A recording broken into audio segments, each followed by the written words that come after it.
Donc là, ce que je vais faire un autre test rapide, histoire de garder la même durée pour tous les vidéos. Là, on est à peu près à 30 minutes. Ce qu'on va faire, c'est qu'on va lui dire qu'il va nous rajouter un autre modèle supplémentaire et qu'il expose aussi au niveau du GraphQL et tout. Donc là, ce qu'on va faire, on va lui dire, allez, bon, le truc ici, qu'est-ce que je vais lui donner? Donc je dois lui donner le programme.cs. Je teste le fait que je ne peux pas sélectionner plusieurs. Après, mutations, ok, s'en fout, product types, product category, queries. Et app DB context, product, categories. Bon, il me reste trois. Update product inputs, create product inputs. Je sais même pas c'est quoi ces éléments. Create product inputs et update. Bon, voilà, elle a créé juste les inputs de création des updates. Je vois pas pour la partie categories, mais c'est pas grave, hein. Derrière, bon. Normalement, c'est bon, hein, c'est bon. Le product type, allez, on le rajoute aussi. Product type et category type, donc j'ai les deux. Let's now add another model. Add some other models, some other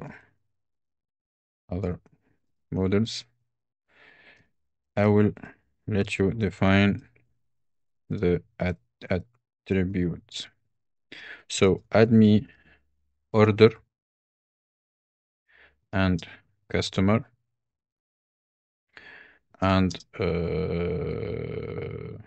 let me say order customer.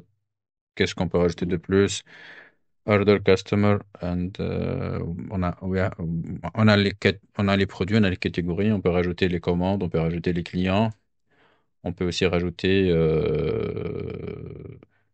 je sais pas, facture,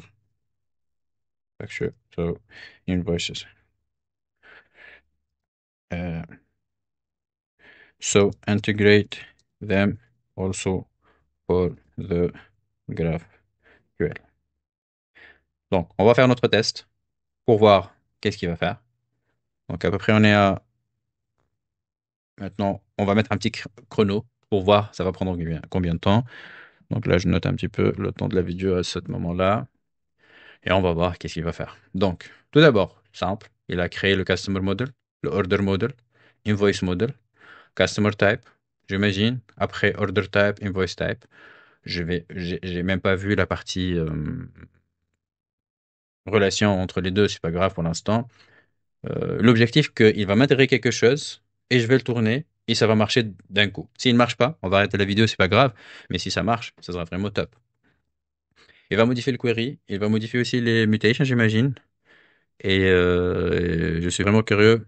Bon, pas curieux parce que je suis certain il va bien développer les colonnes, tout ce genre de choses. Mais bref, en tout cas, derrière, c'est pas très compliqué. Donc, on va commencer à voir qu'est-ce qu'il est en train de faire. Là, il est terminé. Top. Donc, au niveau bon, on va faire comme ça. Donc, le customer.cs. Donc, il a créé des clients avec des commandes. Les commandes qui sont liées à des factures. Les factures qui contiennent des orders. Invoice date, amount is paid. Voilà. Bon, bref, c'est simple comme base. Customer type. Donc, il a rajouté aussi la partie. Il a rajouté le customer type, pardon. Après ça, il a rajouté le order type et invoice type. Je ne vois pas les inputs pour l'instant. Je ne sais même pas comment il est en train d'utiliser les inputs, mais bon, bref, pour être plus rapide, on ne peut pas se focaliser sur ça. Il a rajouté ça dans le build context. Query process. C'est ce que j'ai dit au départ, hein. On ne va plus faire ce genre de tâches répétitives, copier-coller du code qu'on n'aura plus besoin. Je suis carré pour la partie mutation. Donc là, sur la partie mutation, il a fait add product, update product, delete product, add category. Donc il n'a pas touché la partie mutation, hein. Bon, je vais dire, il te manque aussi la partie mutation. Et là, bon, bref, au niveau de programme.cs, il a tout simplement rajouté tous ces des éléments-là. Ok, accepté. Bon, le verdict, là, on va tester et on va voir qu'est-ce que ça va donner.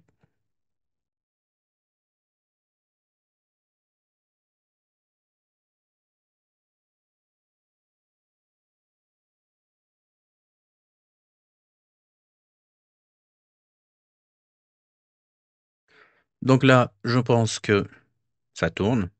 Euh, Ce qu'on va faire, c'est que, bon, on va faire quoi? Donc, on va aller vers le Thunder, GraphQL, retester qui avait marché avant. Là, maintenant, on voit que ça va. Bref. Euh, Give me some queries with customer and invoices. Vous voyez, hein, je corrige jamais ce que j'écris. C'est une très très mauvaise habitude, mais bref. Euh, Est-ce qu'il va comprendre qu'on vient de rajouter certains? Get customer with their order and invoice. Bon, bref. Je pense pas que ça va marcher parce qu'au niveau de mon seed, je sais pas si j'ai initialisé certains trucs. On va regarder rapidement. Là, non, j'imagine qu'il a pas fait ça, mais bref, on va lancer ça, même si ça va pas marcher.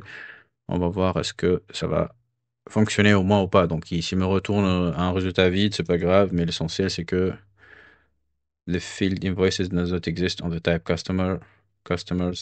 Bon, bref. Ouais, donc, j'ai pas regardé en détail, mais bon, ce que je voulais montrer, je vais pas corriger tout de suite dans cette vidéo, mais ce que je voulais montrer, honnêtement, c'est que, allez, donc, c'était 23, 25, donc 5 minutes maximum. Donc là, 5 minutes, vous voyez, donc il a tout créé rapidement.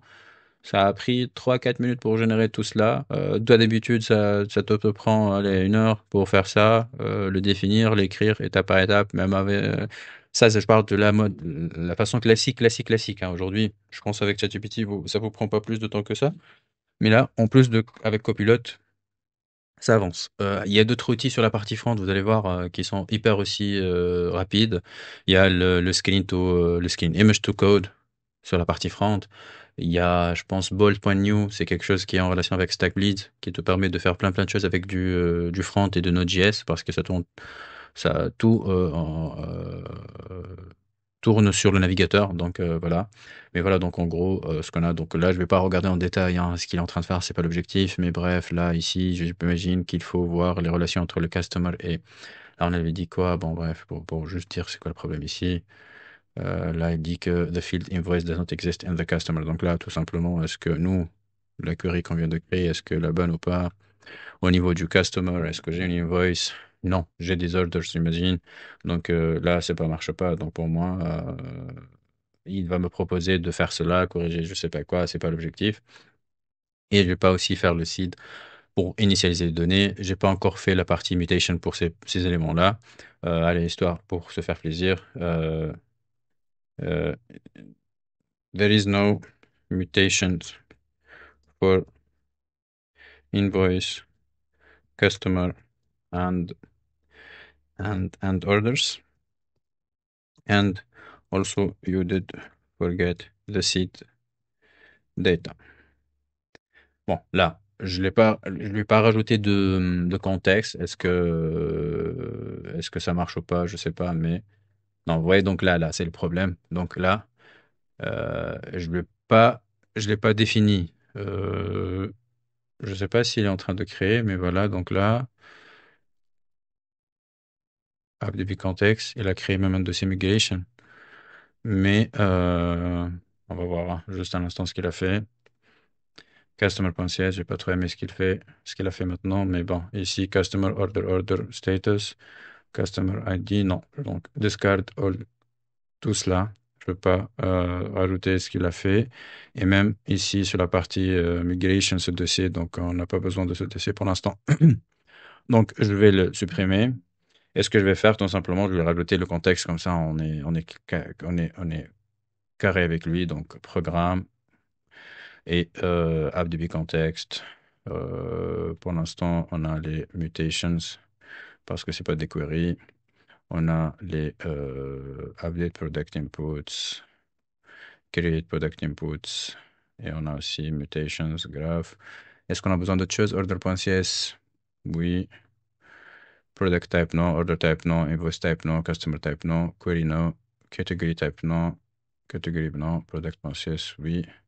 Peut-être aussi la partie catégorie pensieuse pour voir s'il y a des relations entre tous ces éléments. Ok, donc là, you are missing the mutation for invoice and orders,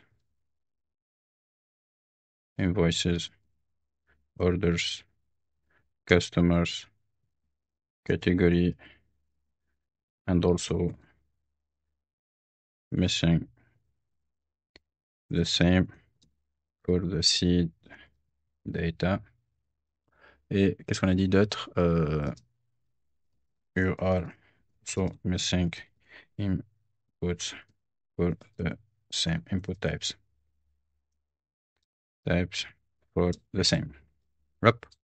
Et là, on va voir qu'est-ce qu'il va proposer.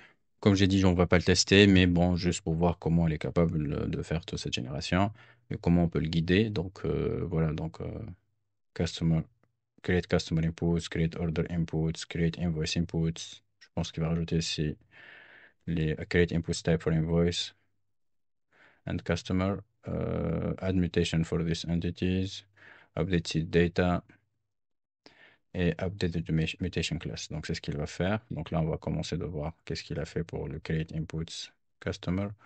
Donc là, voilà, les create inputs. J'imagine il va faire la même chose pour les updates. Je sais pas. Bref, c'est pas vraiment le plus important maintenant.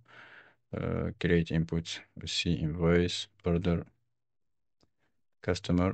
Donc là, à chaque fois, je peux lui demander est-ce qu'il manque un à chaque fois pour qu'il le rajoute. Mutation ici, ce qu'il a fait. Donc, add customer, add order, add invoice. Là, on peut faire après la correction, c'est pas grave.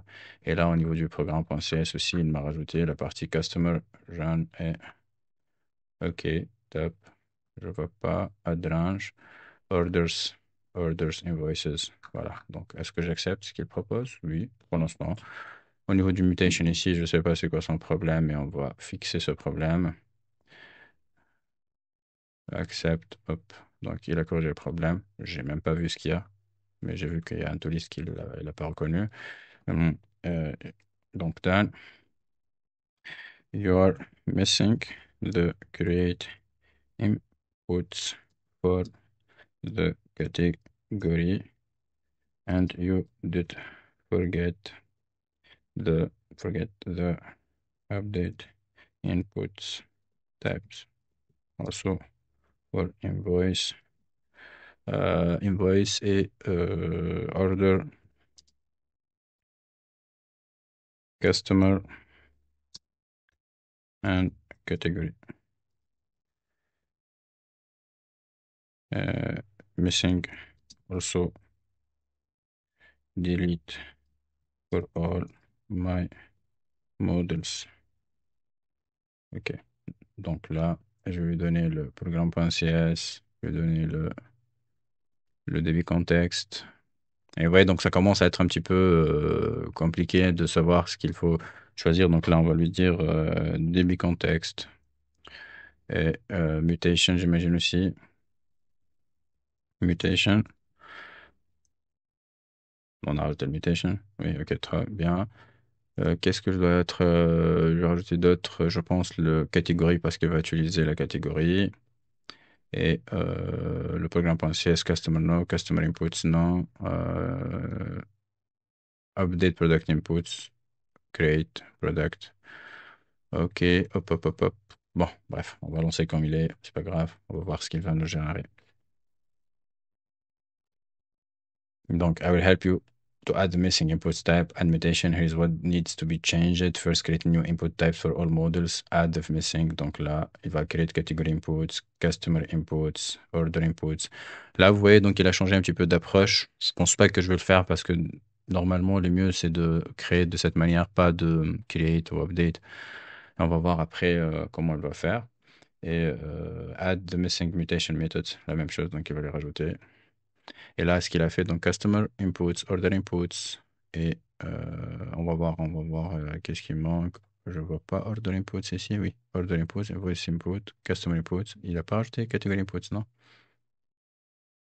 Donc là, on va voir.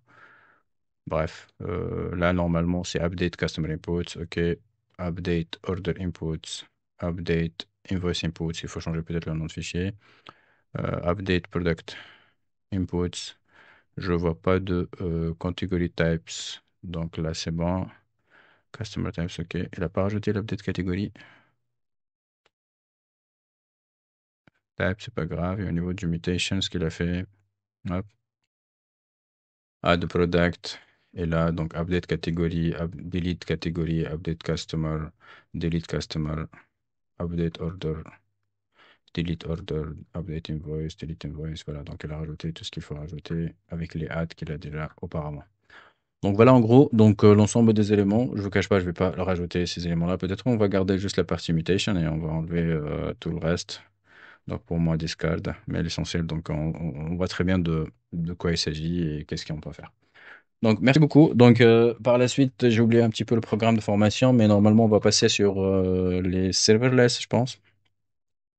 On va voir un petit peu les Azure Functions et la partie AWS Lambda, si on peut faire ça. On va vous montrer un petit peu un autre aspect.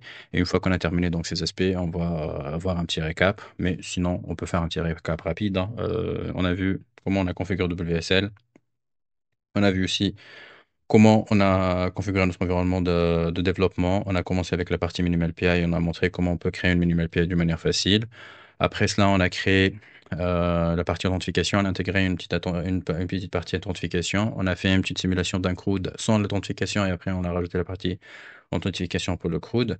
Et une fois qu'on a terminé cette partie, donc on a basculé sur la partie GraphQL. On a créé la partie GraphQL et maintenant, en fait, on a montré la différence entre travailler avec de ChatGPT ou Claude, la manière classique, et intégrer un copilote qui est payant par rapport à ChatGPT ou Claude, mais qui peut nous faciliter plus les tâches et nous rendre plus productifs. Merci beaucoup et on se retrouve donc dans la prochaine vidéo. Merci.